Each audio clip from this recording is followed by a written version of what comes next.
If a passing stranger had walked through the quiet rural village of Epworth, England, sometime between 1700 and 1720, and paused at the window of the local Anglican parsonage, he would have seen something that made no sense.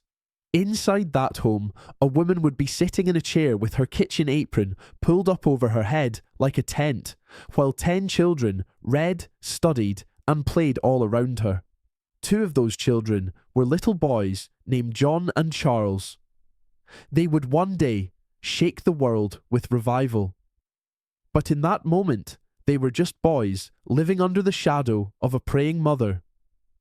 And the woman under that apron was not hiding from her family. She was hiding with God. Her husband, Samuel, was an intellectual Anglican minister who spent years studying and writing about the book of Job, the book of suffering. And while he analysed pain, Susanna lived it. She endured poverty, emotional loneliness, and overwhelming responsibility, largely on her own. Their house was burned down twice, most likely by angry villagers who despised her husband. Samuel spent time in debtor's prison. Susanna was left to manage a farm, homeschool her children, and keep her household together in the middle of chaos. And yet, in the middle of exhaustion, trauma, and sorrow, Susanna did something radical. She prayed.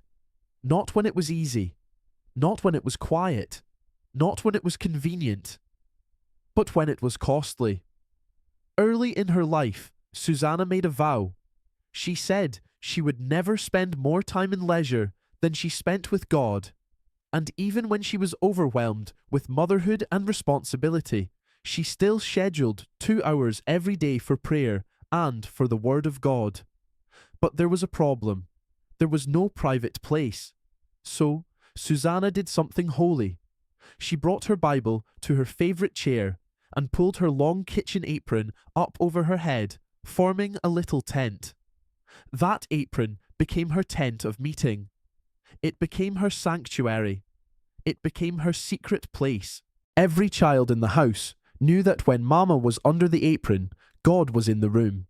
She was not to be disturbed except in the direst emergency. That apron was not fabric. It was a boundary. It was a declaration. It was her way of saying that heaven had priority over everything else. In the middle of a noisy, chaotic home, she built a dwelling place for God, and inside that little cloth tent, she interceded for her husband. She prayed over her children. She searched the scriptures. She encountered the living God. And because she met God there, she was not weak outside of it. Susanna was not just spiritual. She was intentional. She ran her home with wisdom and order. She made sure each child had one-on-one time with her every week. She educated her daughters with the same rigor as her sons, something almost unheard of in her day. She taught them to read deeply, think clearly, and know the scriptures. Her home was not ruled by chaos. It was governed by presence. When her husband was away and substitute ministers preached dry, lifeless sermons, Susanna began teaching her children the Bible in her kitchen. Then neighbours began to come. Then more came. Soon as many as 200 people were gathering to hear a woman who had met God in the secret place speak the word with power. Revival started in her kitchen. A woman, a Bible, a prayer life, no platform, no microphone, just presence. Because revelation flows from relationship. John and Charles Wesley did not grow up merely hearing sermons. They grew up watching a mother who would stop the world to meet with God. They learned reverence by watching her pull that apron over her head and enter the presence of the Lord. That apron taught them that God is real, that God is holy, and that God is worth everything. And out of that secret place, revival was born. Now let me speak to you. You may not live in 18th century England. You may not have 10 children. But you have something Susanna Wesley had. A choice. Will God be the leftovers of your life, or the center of it. You need a prayer room. You need to meet with God in the secret place. Jesus gave us the roadmap into the presence of God.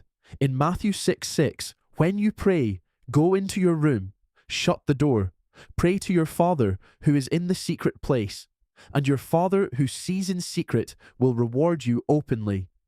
No more excuses. Make a decision today. Your car can become a sanctuary. Your bedroom can become a tabernacle. Your lunch break can become a holy moment. Pull your own apron. Draw your own boundary. Create your own tent of meeting.